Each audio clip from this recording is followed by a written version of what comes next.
coming up with public speeches, what would be your main purposes in general for public speaking? There are three: to inform, Okay. to entertain, and to persuade. Right. You were saying that a while ago. So to inform, what kind of speeches fall under that category? For example, you want to inform your audience about the new iPad. Okay. It's a plain speech to inform. So Okay. it's highly informative. Or if you demonstrate the process, if you want to teach your audience how to bake blueberry cheesecake, yeah, blueberry cheesecake has always been my comfort food. Anyway, so if you teach your audience how to bake blueberry cheesecake, that's still informative, but it's a speech to demonstrate something. Okay. When you say speech to entertain, for example, you talk about your pet, when you talk about your life, or a portion of it, that's a speech to entertain. If it's a speech to persuade, you try to convince your audience, for example, to change, or you try to convince your audience to act as you wish. Okay. It could be a speech to actuate. A speech to actuate is also a type of a speech to persuade. It could also be a speech to convince, meaning you want to alter the minds of your listeners, you want to change their beliefs, or it could be a speech to impress. The beliefs are already there and you just want to strengthen these beliefs. So who would be good with public speaking? I mean, or who would have to be great at it? Obviously, executives, Yeah, teachers. entrepreneurs. Yeah. And how do they, because sometimes you're a good executive, let's say, or you're not the best public speaker. Do they go sign up for classes for that? Or do they have someone come in and teach them how to do it? How does it work? Of course, these classes could help. These classes could help a lot. But these people must remember and always understand that it's not a short process. You can't learn and master the art of public speaking in a year or in 2 years. Even a lifetime might not be enough. Not even 2 years? That's not enough? Yeah. Because number one, oral communication is a dynamic process. So it changes every so often. The language you use, for example, evolves. Right. So it's quite hard to master, to totally and completely master the art. But of course, a year or two might be enough to start mastering public speaking. To have it a little more natural to you. But it's, Yeah. it's an ongoing process of Right. learning. Well, I have here the 7 steps on how to prepare for an effective speech. And you have your notes too, right? Yeah. Okay, so let's run through them. First, you have to choose the right topic.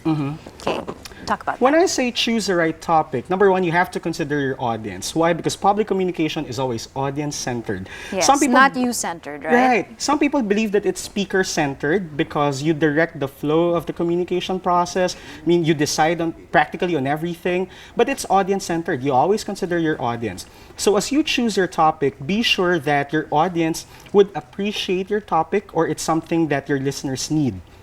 Number one, aside from that, number two, you also have to consider the situation you are in because communication is always contextual. Right. It's always situational. And number three, you have to consider your skills. For example, you want to talk about dancing. My main question would be, if I am your teacher, for example, my main question would be, do you know how to dance? Yes. So you have to know the topic. Exactly. You have to, in Inside fact, you out. have to be a master of that topic. Otherwise, just think of other topics or consider other areas. Okay, and then of course you have to gather all the materials for Yes. the report. Is it important to have a lot of that backdrop? Because if you're a good speaker, sometimes it's not necessary. Well, I'd like to believe that these materials are of paramount importance because content is always more important than delivery. Okay. Delivery is, of course, It as a helps. speech teacher, I would say that the manner of delivery is important. It affects your total effectiveness as a source of communication, but the content of the message or the substance of the message is always more important. Okay, so well, after that, you also have to make an outline. So this would be what you're talking about in terms of bullet points Yeah, for the flow or structure of the speech? right. It's like the skeleton Right. of your speech. Okay. Next comes develop the body. Right. It's almost like making a term paper, isn't it? Yeah. In a way. But some speakers find it hard to construct a speech. Why? Because they start with the introduction. Okay. And if they couldn't think of a perfect introduction or of a very good introduction, then chances are they couldn't construct an eloquent speech. This or a is nice why they speech. try for the body first. Right. You have to start Okay. with the body. You don't Right. start with the introduction. You That always kind of start with makes the body. sense, isn't it? But, Yeah. I mean, the flow of things is usually the intro, so maybe that's why people get stuck, because they want to get the intro done with to make it flow. So after the body comes the introduction. Yeah. So after Okay. developing the body, that is the right time. You work on your introduction, or you make your introduction. The introduction basically has two parts: the attention step and the clarification step. The attention step, from the term itself, you have to catch the attention of your listeners. Of course. And then clarification step, you have to clarify your purpose, but you don't do it you don't do it explicitly. I mean, I always tell my students there are so many styles to let your audience realize what your purpose is. Of course, of course. And then, of course, at the end of the day, you have to, just Wrap round it up. everything up and get a good conclusion out of it. Yes, your Okay. conclusion. And you have to rehearse as well? Do Yeah, you do it in front of the mirror? It How is do you- very important that you rehearse. So do you get your family members together and say, okay, you have to listen to this? Oh, there are different levels. Okay. Okay, you start with the mirror. You face the mirror, you give your speech in front Have of you the done mirror. that? I can't remember the last time I did that, but yeah, I'm Okay. quite sure I have done that I'm before. sure people have done that, Yeah, actually. yeah. Okay. And then after that, you ask your brother, perhaps, to listen to you. And then you ask the members of your family, the entire family, to listen to you. And then you ask your friends. And then finally, you deliver the speech in front of your actual audience. How do you make a speech especially memorable? Because, of course, you were talking about always addressing the audience, because you may be the speaker, but they're the ones who are the recipients of whatever wisdom that you will give. Right. Do you have any tips on how to make it? Do you add comedy? I mean, some people are more natural when in terms of comedy, but what are other ways of perhaps spicing up speeches? Number one, you have to be very consistent. When I say consistent, your nonverbals should match your verbal message. Okay. For example, if you're trying to convey the message of happiness, your body should communicate happiness. You're okay to move around, hand gestures. That's not okay. bad. Hand gestures are good. Hand gestures are totally fine. However, too much hand gestures might irritate your audience. Okay. But you don't calculate your hand gestures. You don't count the number Right. of times you do this or the number of times you move, etc. These movements should come very naturally. Okay. You should be very So maybe this spontaneous. is why we practice in front of the mirror.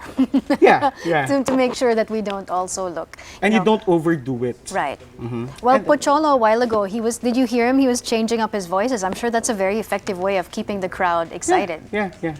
It's a good way of not just catching the attention of your listeners, but sustaining or holding the said attention. Okay, so we're also going to talk about the correct proportions. Because obviously, yes, the whole body it has to make sense. But then, how long do you keep it to the introduction? How long do you keep the meat of the matter? And how long do you conclude?